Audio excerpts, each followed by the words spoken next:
Episode 1. Intimacy is a language, not a moment. What if I told you that intimacy rarely disappears in relationships? What if the real issue is not that your partner no longer wants closeness, but that the signal is being sent in a language you were never taught to read? So many couples find themselves saying things like, "You never want intimacy anymore," while the other partner honestly responds, "I didn't even know you were in the mood." And in that gap between those two sentences, intimacy quietly begins to erode. Not because love is gone, but because understanding is missing. Welcome to this series on intimacy and connection, where we're going to talk honestly, gently, and practically about how couples express desire, how those signals get missed, and how to respond without pressure, guilt, or confusion. Because intimacy is not just a moment that happens in the bedroom.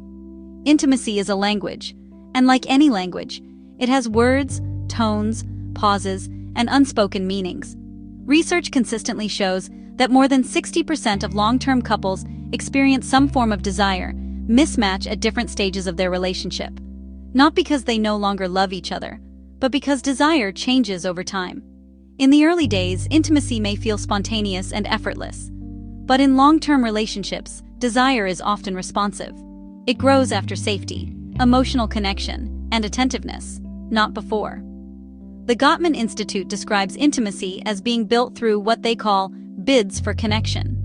These are small, everyday moments where one partner reaches out, sometimes subtly, saying, "See me, choose me," or "Come closer." The problem is that many couples don't recognize these bids as invitations for intimacy at all. Instead of clear verbal requests, desire often shows up quietly. It looks like sitting closer than usual, a softer tone of voice, prolonged eye contact, playful teasing, cooking a favorite meal, lingering hugs, touch without sexual pressure, asking personal or emotional questions, wanting to talk late at night when the world is quiet. These behaviors are not random. They are coded messages, and when those messages go unnoticed or unanswered, the person sending them often stops sending them altogether. One of the most common misunderstandings in relationships happens right here. One partner feels rejected and thinks, "I tried and they didn't respond." The other feels confused and thinks, "They never told me they wanted intimacy." Both partners feel hurt. Neither partner is wrong. They are simply speaking different intimacy dialects. This misunderstanding matters more than we realize. Studies show that couples who regularly respond to each other's bids for connection experience stronger emotional bonds, greater trust, and more fulfilling physical intimacy. Meanwhile, couples who consistently miss or ignore those bids often report emotional distance, resentment, and a gradual decline in closeness, not because desire is gone, but because responsiveness is missing. So here's the shift this series invites you to make. Instead of asking, "Why doesn't my partner want intimacy?"